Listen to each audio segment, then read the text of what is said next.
Hey, what's up fish friends? Michael here with Fresh Flow Aquatics. Today I'm going to be kicking off the hardscape playlist with a simple, budget-friendly planted tank hardscape. This is perfect for people looking to take their aquascaping skills to the next level, but don't really know where to start.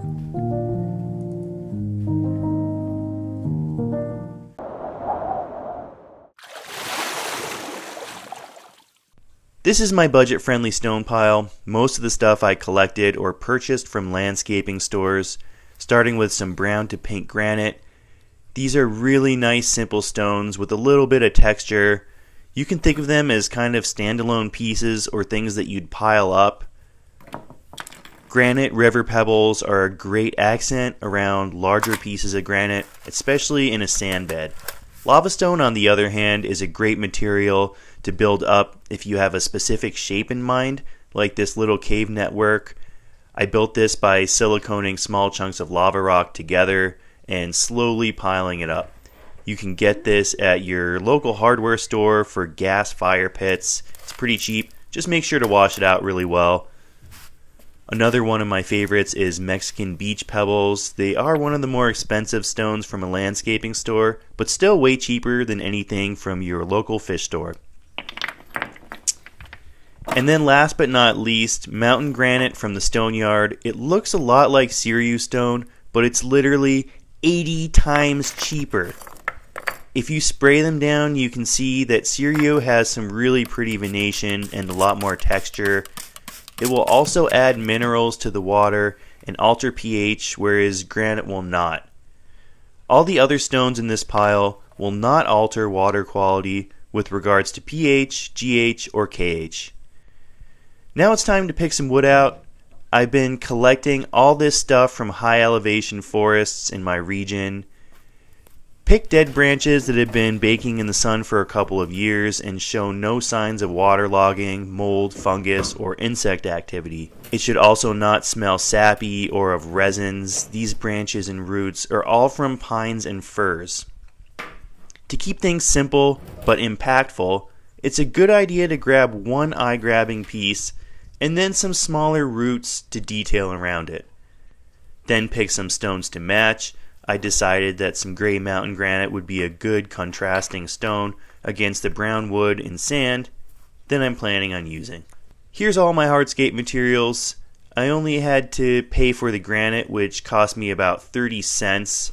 Also, I ended up using only this one chunk of wood, making this a really simple project that literally anyone with any experience level could pull off, as long as they're willing to put in a little bit of work. You'll need some type of substrate with nutrients in it to grow plants. Garden soil is your cheapest option, but I prefer to use aquarium soil. Difference is that garden soil is basically dirt, whereas the aquarium soil are these little pebbles that are packed with nutrients. And for this little 6.5 gallon that I'm using today, you can expect to spend around $10 on aquarium soil, or find some used stuff like I did. Benefits compared to garden soil are that you can pour it into these mesh bags so that it doesn't get mixed with the other sand layer. It also provides more gradient in the tank so you can slope it up towards the back, and it's a better home for beneficial bacteria, the stuff that makes your aquarium a miniature contained ecosystem. Plop the bags in the back and slope them down towards the front, then cap it with some sand. I've used pool filter sand because it's cheap and soft, so bottom dwellers like cory cats can enjoy sifting through it. After capping it, it can be hard to tell where the soil ends and the sand starts. To figure that out, poke your finger down and mark how deep it is. Then pull your finger out on the outside of the aquarium to see where the soil layer begins. You'll want to have enough sand to place your plants in them. Eventually they'll set roots deep into the soil.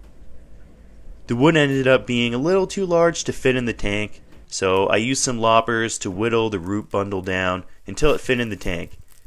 Took me a few trips, but eventually I got it. It's better to cut off little chunks rather than accidentally cutting off too much.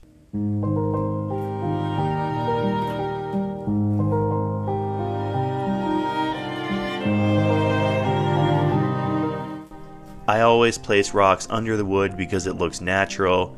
You tend to see trees growing over wood in nature. Also, it helps to prevent algae from growing on the rocks. For some reason, fish and shrimp have an easier time keeping wood clear of algae than rocks. I think of it almost as protecting my stones by stacking and layering it like this.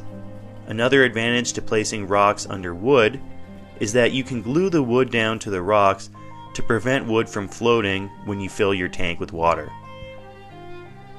The quickest way to do that is with super glue and paper towel or any other similar material like paper napkin or cotton pads. Wedge the paper towel down between two contact points and then douse it down with liquid super glue. It's hard to see on film, but a thin stream of steam will come out of the paper towel after it's bonded with the glue. You can tap the towel and should notice that it's become rock solid. This should happen in roughly 10 to 15 seconds. Go around and secure the chunk of wood to different stones at multiple contact points. The more the better. You can pour some sand on top of the paper to hide the contact points and make it look more natural. This trick also works for attaching wood to wood, which is how I'm adding this extra root to the piece. If you can spare 24 to 48 hours to allow silicone to cure, it will provide a much stronger bond. I do this for bigger tanks.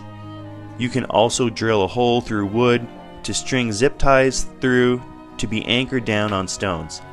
I'm sure there's other products you can use, but these three methods are my go-tos. Then scatter some river pebbles around the larger chunks of stone. River pebbles are the perfect match for granite because they're also made of granite, so they'll look similar enough but also provide a little bit of different texture.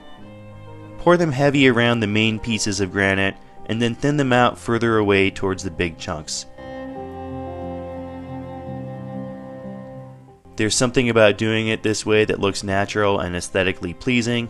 It's also nice to have some sandy clearings, especially if you're planning on putting bottom dwellers in your tank.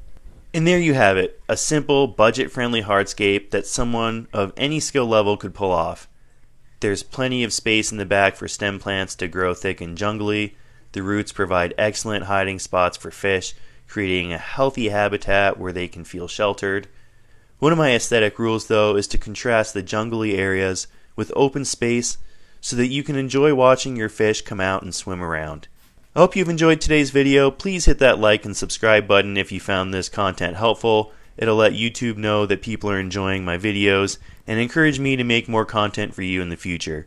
Tune in over the next couple months to see more hardscape builds in this same tank. I'll be making them progressively more complex with each build so you can improve your scaping skills along with me. Thanks a lot. Until next time, see ya.